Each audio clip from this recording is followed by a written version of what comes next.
Hello guys, कैसे हैं आप सब। मैं भी बहुत अच्छी हूँ। आशा करती हूँ कि आप सब बहुत अच्छे होंगे। और राधे राधे। और आज का जो मेरा व्लॉग स्टार्ट हो रहा है वो हो रहा है शाम के टाइम से, तकरीबन 4:30 बजे होंगे।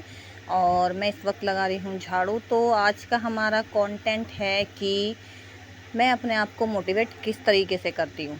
हर हाउसवाइफ का एक ही क्वेश्चन रहता है। ज़्यादातर हम लोग यही सोचते हैं कि हम अपने आप को लेकर के ना थोड़े से ऐसे रहते हैं कि किसी ने कुछ बात कह दी तो वो हमारे दिल पे लग जाती है और हम उस चीज़ का बुरा मानते हैं।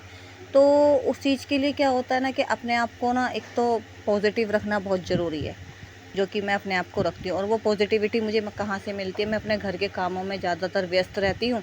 कुछ थोड़ा सा अपना यूट्यूब वीडियोज़ बनाती हूँ। तो क्या है ना, मुझे इन सब बातों को सोचने के लिए ना मौका ही नहीं मिलता। तो मैं इस तरीके से मोटिवेट रहती हूँ। कुछ बच्चों का स्कूल का काम, कुछ अपने आप कहीं जाते हैं तो बच्चे को जो है मोटिवेट करना, थोड़ा सा बच्चों की जो प्रॉब्लम्स है उसको सॉल्व करना। तो ऐसे करके मेरा पूरा दिन जो है ऐसे ही निकल जाता है। कुछ हस्बैंड के साथ। तो ये छोटी छोटी चीज़ें हैं जो हमें अपने लिए करनी पड़ती हैं। तो ऐसे ही हमारे अंदर अपने आप एक मोटिवेशन आ जाता है, अगर हम चीज़ों को इग्नोर करना सीख जाएं तो। और यहाँ देखिए शाम का समय हो गया था, 7 बजे मैं पूजा कर रही थी। तो ऐसे ही हम ब्लॉग के अंदर ही बातें करते करते अपने ब्लॉग के बारे में भी बात करेंगे, कुछ मोटिवेशन के बारे में बात करेंगे।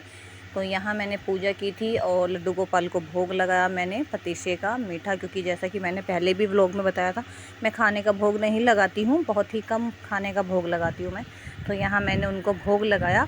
और रही बात मोटिवेशन की, तो मोटिवेशन का मीन्स देखो एक यही हो जाता है कि हम सुबह जल्दी उठें, है ना। और दूसरा जो है हम थोड़ा योगा करें, मेडिटेशन करें। दिमाग अगर शांत रहेगा तो अपने आप एक मोटिवेशन में वो आ जाएगा हमारे अंदर मोटिवेशन। और तीसरा जो है अपने आप को इतना ये समझिए कि अगर हमने कोई चीज़ अपने लिए की है ना तो उसका एक सेलिब्रेशन छोटा छोटा। तो देखिए यहाँ पर जो है हम गए थे बाज़ार, सीताराम बाज़ार, जो कि बहुत फेमस है, दूर दूर से लोग जानते हैं, दिल्ली 6 के अंदर। वहाँ से हमने ढाबे से बच्चों के लिए खाना लिया था। बच्चों ने बोला था कि उनको उस ढाबे का दाल रोटी खानी है, मखनी दाल, तो बहुत अच्छी बनाते हैं भैया। और ये नेक्स्ट डे का है मेरा, मॉर्निंग हो चुकी है, 8 बजे का टाइम है। और यहाँ पर मैं बिस्तर समेट रही हूँ। तो क्योंकि ऑफ़िस खुल चुके हैं तो हस्बैंड का ऑफ़िस जाने का भी टाइम हो जाता है, तो हम जल्दी उठते हैं। और ये बिस्तर मैं इसलिए लेट उठाती हूँ क्योंकि मेरा बेटा ना लेट उठता है थोड़ा सा। उसके बाद मैंने झाड़ू लगाई। और देखिए ये जब मैं ये छोटे छोटे काम करूँ तो मुझे अपने आप ही एक मोटिवेशन मिल जाता है। तो मैं ऐसे ही करते करते दिमाग को शांत रख लेती हूँ, थोड़ा सा मेडिटेशन कर लेती हूँ अपने लिए। तो हर हाउसवाइफ का एक यही है। ससुराल में ज़्यादातर लोग इसी से परेशान रहते हैं, किसी ने कुछ कह दिया तो हमें वो बातें जो हैं चुभ जाती हैं। तो ये सब नहीं होना चाहिए, वरना अपने आप को हम खुद बीमार कर लेते हैं। तो ये सब ना ही सोचे तो बेहतर है। और यहाँ मेरा पोछा भी लग चुका है सुबह सुबह। और छोटी सी जगह है, आप लोग देख ही रहे हैं, मेरा कमरा यही है। तो इसी में जो कुछ है ये सब कुछ हमें इसी में करना पड़ता है। इसी में किचन है, इसी में वॉशरूम है अटैच, और इसी के अंदर हमें जो है सारे काम करने पड़ते हैं। और यहाँ मैंने अपना सूट प्रेस किया था, उसके बाद मैं नहाने चली गई। और फिर मैंने जो है यहाँ बनाई चाय हस्बैंड के लिए। उसके बाद मैंने पूजा की थी, क्योंकि उनको जो है 8:30 पौने 9 बजे निकलना होता है। तो मैं पहले उनको भेज देती हूँ, जब ऑफिस खुल जाता है तो उसके बाद मैं अपने बाकी के काम करती हूँ। और इसी तरीके से मेरा सारा काम इजीली हो जाता है। उसके बाद मैंने अपने लड्डू गोपाल को नहलाया और उनको स्नान करा के जो है मंदिर में विराजमान कराया।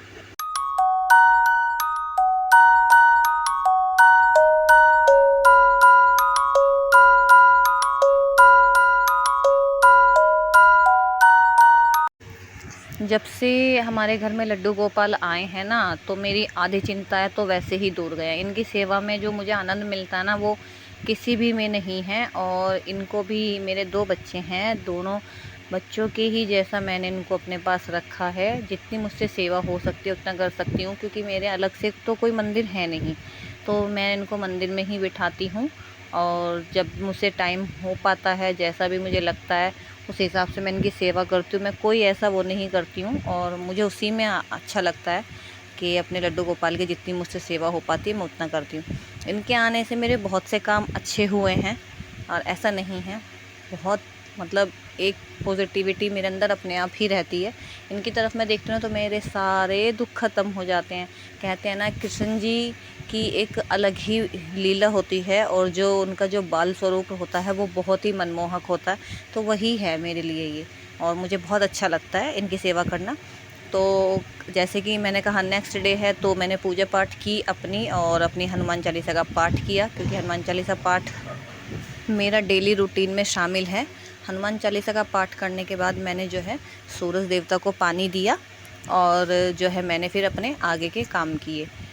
मैं जो है ना सूरज देवता को पानी देख के मेरे तो आगे वहाँ ऐसा ही है टूटा फूटा सा, तो वहीं से ही दे देती हूँ, और अपना जो है डेली मेरा ऐसे ही चलता है।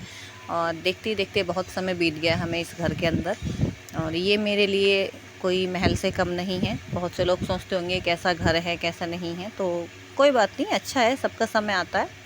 अपने आप को पॉजिटिविटी के अंदर रखिए तो सब अच्छा होता है। और यहाँ दोपहर का टाइम हो गया था, तो मैं बना रही थी चटनी। तो जो है मैंने फटाफट से चटनी बनाई, क्योंकि बच्चों को चटनी खानी थी, तो मैंने टमाटर की चटनी बनाई थी। ये मेरे घर में बहुत जल्दी बनती है, और चने की दाल के चावल बनते हैं तो तब भी ये बनती है साथ में, जो पुलाव बनता है चने की दाल का। और यहाँ पर हस्बैंड ने जो है थोड़ी सी सब्ज़ी कट करके मुझे दे दी थी, मूली की भूजी बनानी थी, क्योंकि मुझे वो ससुर जी के लिए बनानी थी, क्योंकि उनकी तबीयत ख़राब चल रही है, तो उनके लिए मुझे अलग से ये बनानी थी, तो मैंने उनके लिए ये बनाई।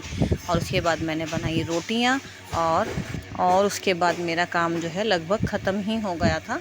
तो इस तरीके से मैं पॉजिटिव रहती हूँ, अपने काम को करने में खुशी मिलती है बहुत। और नहीं, ऐसा नहीं सोचती हूँ मैं कि अरे मुझे किसी ने ये बोल दिया तो मैं मतलब ये कर लूँ। पहले मुझे ऐसा लगता था बहुत, लेकिन अब नहीं, अब मैं बहुत पॉजिटिव रहती हूँ। और ये शाम का समय हो गया बातें करते करते, ये देखिए। और मैंने शाम के समय बनाई थी पालक पनीर, और पालक पनीर मैंने ऐसे बनाया था, पालक को ना उबाला था ना पीसा था, सिर्फ काट के बनाया था, और ये बहुत टेस्टी बनता है।